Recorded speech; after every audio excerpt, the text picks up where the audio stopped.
Welcome everyone to Wisdom Wednesday. Today I have Mark with me and we are going to chat about the vegan trend. So, Mark is our community manager over at the Forums, and he is a seasoned baker and just recently retired from ADM after working there for how many years, Mark? 25 years. 25 years. So, Mark, you were trained as a baker in Germany, weren't you? I was trained as a pastry chef and confectioner. And, you know, actually, oddly enough, the baking I picked up a little more on my own along the way because it's actually a completely separate trade in Germany. Oh, wow. Okay. And as a baking specialist in ADM, you probably come across a lot of projects. Is that correct? Yes. Vast array of projects. Yeah. We sell a lot in the vegan space. Yeah. So what do you feel about the vegan trend? Well, some of it is, I mean, it started off very small. It just like the way gluten-free started off for people who had allergies, actually, and food sensitivities. I think where it got a really big boost was the avian flu, when eggs were not available and they were very high in price. A lot of people started switching to egg-free or, you know, partial egg substitution and things like that. And I think that as they found that they could get their protein from other sources than an animal, it fits in nicely with the whole trend towards plant proteins. And there are different sub-trends in the vegan diet, isn't there? Yes, yeah. There's some people who follow a very strict vegan diet. It's nothing from any animal in any form whatsoever. So that includes honey, because it would be taking food from the bees. But then there's those that are ovo-vegan who will make exceptions and eat egg, but nothing else. No milk or no things like that. And then lacto-vegan, they will eat dairy, but no eggs and things like that. And like vegetarians, some vegetarians will eat fish. So it's Flexitarians. Yeah. So how do you design a food product for these people? I mean, do you just when someone say it's for the vegan trend, what do you do? What things immediately do you remove? You first you ask a lot of questions to make sure you get it right, because there's nothing worse than starting a project and getting halfway through the project and realizing like, oh, we don't need that, or that's not what we wanted, or things. So the beginning of any research and product development is a lot of questions. I always like the saying, there's in Illinois, they're saying like Abraham Lincoln used to say that if he was given 4 days to fell a tree, he would spend 3 days sharpening his axe. And so there's, you know, you ask a lot of questions in the beginning to get things sorted, so that you understand also what the importance is, because it's not simply switching out things that might replace an egg. So things that the egg is composed of, essentially water, protein, fat, and lecithin. Those are the main things that we think of when we think of an egg.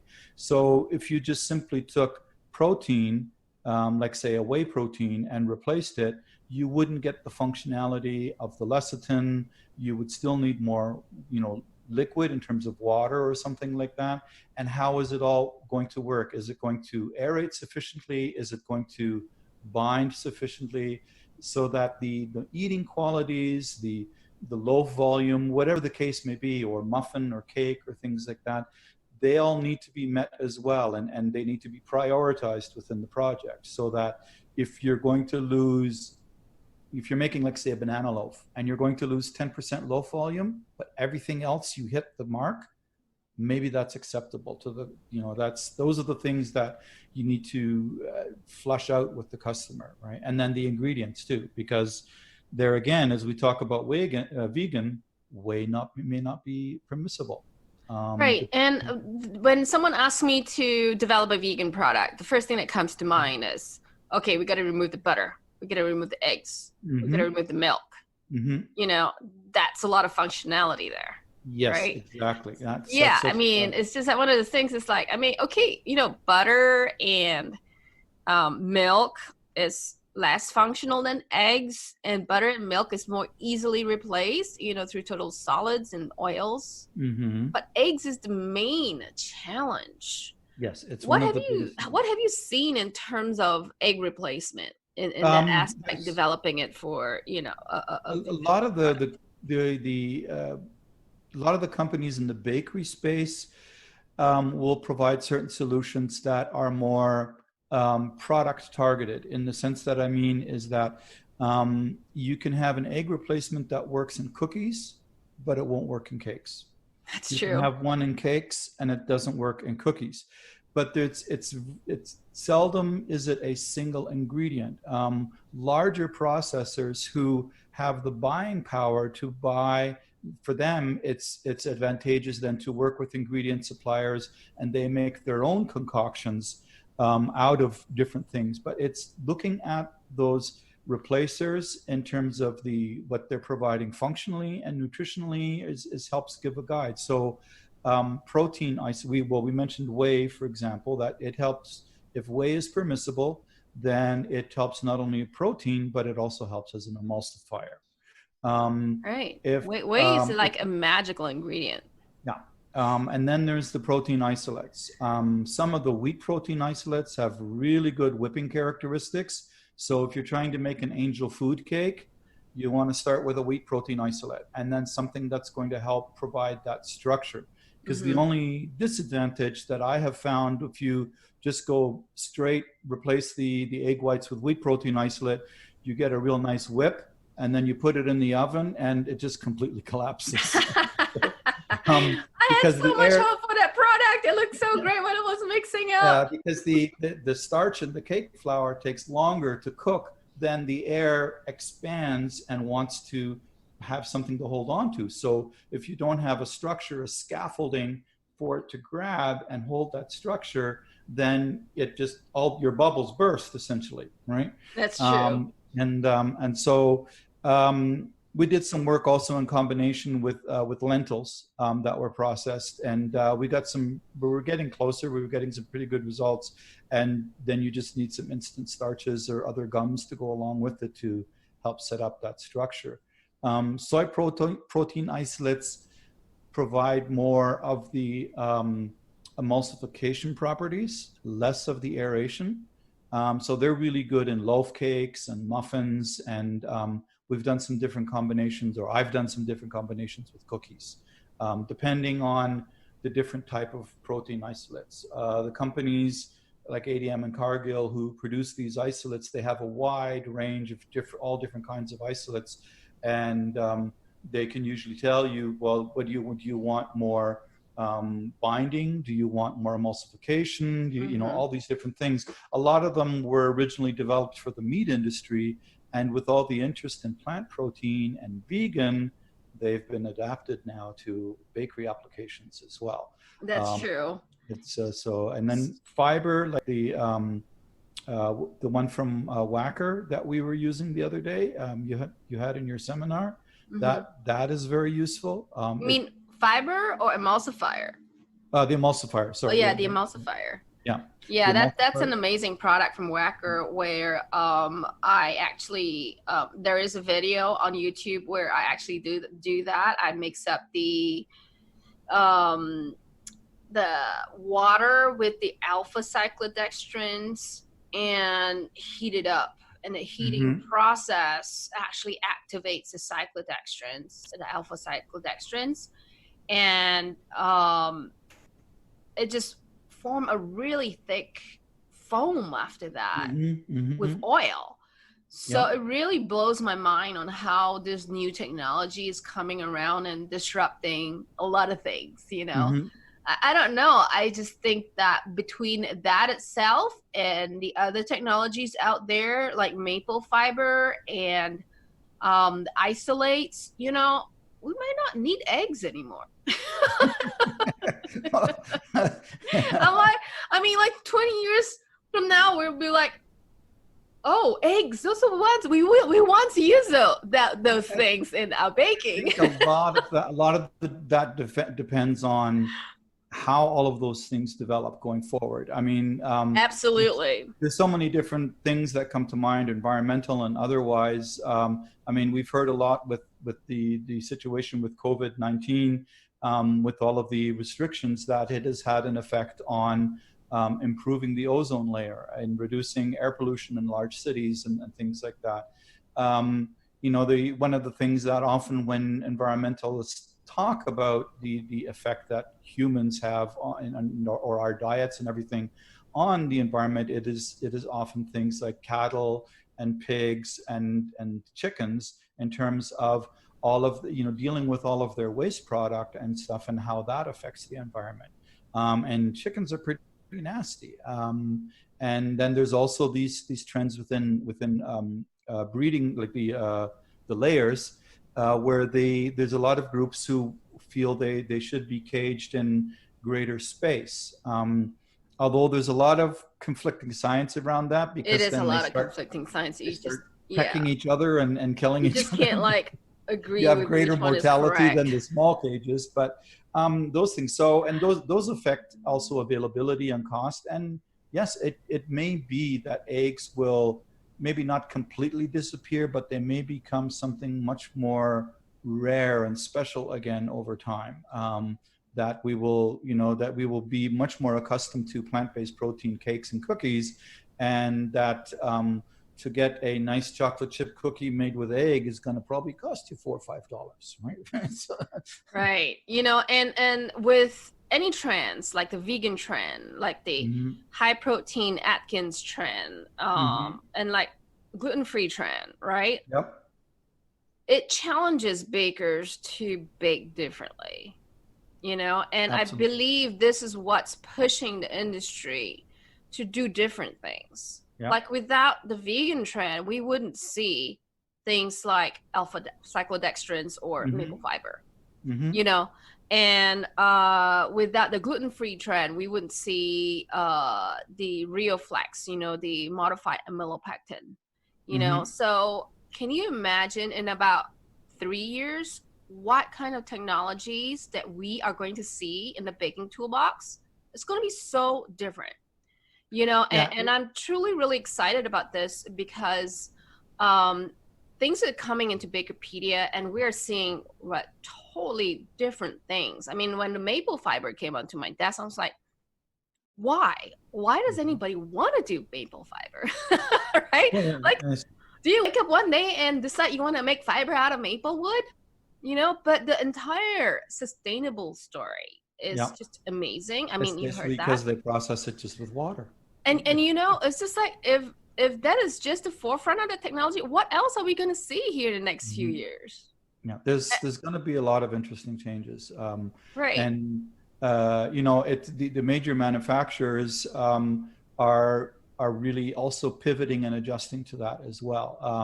I could say from my experiences, you know, from an ingredient supplier like ADM, ADM basically promoted a person into a brand new position they created as the manager of Flexitarian. Um, What? and so, yeah, so this gentleman has a team Interesting. of people that work I with love him, that. and the business that they look after is everything that is relates to the flexitarian diet and the market. So they're, That's you know, huge. yeah, That's huge. it's, That's the indication of things as people yep, understand where their food source, you mm-hmm, know, where their food is coming from, and they have the power and the ability to decide who to buy from, right? mm-hmm, And that's why we are seeing a lot of pea proteins, mm-hmm, absolutely, yep. alternative proteins that are coming into the market. Very exciting, really. I wish we had another hour to talk about this, right? Have you heard anything yet? I'm getting feedback that aquafaba is something that people should be looking at. Well, have you heard anything about that? Well, I've right heard now it's very been, limited yeah, information on it's been something that sort of has been coming and going a little bit. The major part of the trend is born out of for consumers primarily, where if you've never heard of aquafaba, it's basically where you buy a bunch of canned beans from the grocery store, and you drain the liquid off the canned beans, and you can whip it. I've made meringues with it. I've made macaron with it. I've made cakes with it and stuff.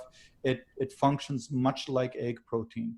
So there's not a lot of detailed understanding about it, but what we presume is that certain proteins from the beans leach into the canning fluid together with the salt that's there during the retort process.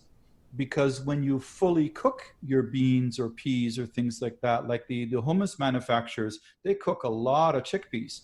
And so they have all this wastewater. Why not use it for aquafaba? It doesn't work. The protein is denatured somehow. There is a company that I saw at a conference once, and they have a proprietary patent pending milling process as to how they mill raw chickpeas. And those milled raw chickpea powder can be hydrated and whipped into a meringue like the aquafaba. Now, one of the things we say, it'll whip like egg whites or whipped into a meringue. If you're whipping like a liter of egg whites, for example, into a meringue, it probably takes about 67 minutes to whip it up. With the aquafaba, it takes about 20 to 30. So you have to plan your production a little bit differently. Oh, I don't know about that. So it does take longer till it does start to aerate. That's one of the things, right? So interesting. That is I would love to see any kind of published science behind that. If you come across that, I would love to. I can try and find some information. Because RCA at the conference, I think it was about 4 years ago, I saw it at the conference where they were, and they actually had the baker that the company was working with, who tried it in his bakery, and he's trying to make his bakery vegan. And he was on site at the conference and demonstrated making macaron from scratch, basically just with aquafaba, water, almonds, and sugar. And they were really nice. It turned out great. That's great. Thanks, Mike. Thanks. That's great. Thanks, Mark. I want to. I get that all the time. No, sorry.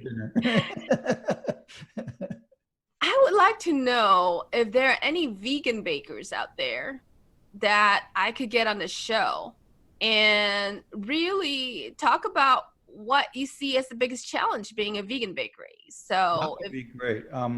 I'll have to see if I can find the name of this fellow who was at the conference a few years back, and I imagine there must be some others because there are, but it's so like now it's time.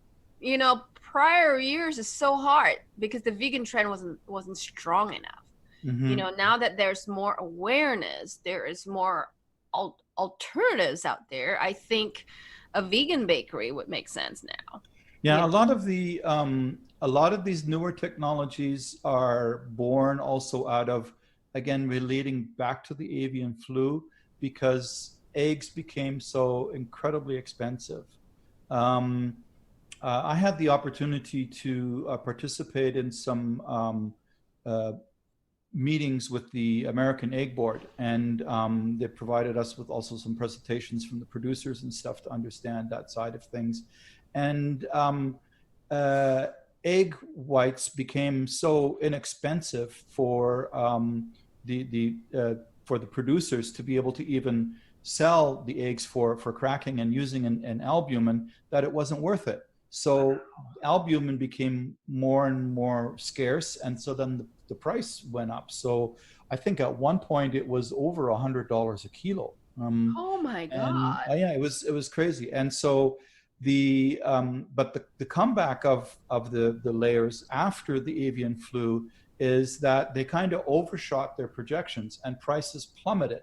So a lot of these technologies were born out of larger producers looking for partial egg replacement, simply as a cost reduction means. So, and then it got put on the shelf, and vegan is what's pulling it back out into the light, so to speak. Yeah, and I think it's going to be very interesting moving forward. You know, when I started Bakerpedia about 6 years ago, I didn't see as much innovation as I do right now. I mean, these days it's just like it's coming, So, so glad you're joining us as a community manager, and so glad that you are willing to share your expertise with the forum members. Guess what I got for you? Oh, wow. This is coming your way. Look at this. Oh, excellent. Thank you. Yeah, That's the flower one. That's super. And you can get this at the Bakerpedia t-shirt shop, Yep. So, there's lots of great t-shirts there. Yeah, it is a great t-shirt. And because you are a pizza baker and you've been so helpful for us, guess what I'm sending you to? Here, my mic doesn't fall off. Hang on.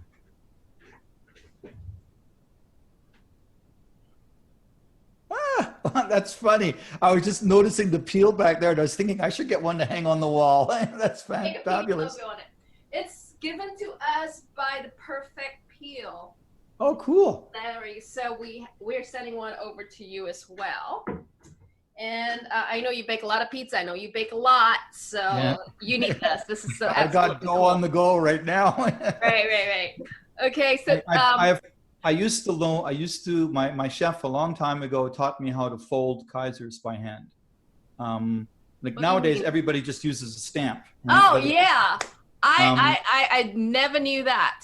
Like, this is the first time I'm hearing from you. You can actually fold a Kaiser. Because I'm a hamburger bun person, right? We stamp everything. So I've been trying to relearn that skill. I can do it with the knot, like where you make a strand and tie it in. But there's the old-fashioned way of doing it is folding it over your finger and then folding the others in and tucking. And so I would like to see that. Yeah, when I get it right, I'll show you. Okay. I made 12 the other day, and they don't look anything like Kaisers. Well, my wife enjoys them for breakfast anyway. So. Well, Mark, thanks for coming on today. Thank you. Talk to you soon. See you at the forums. All right. Yep. Take care.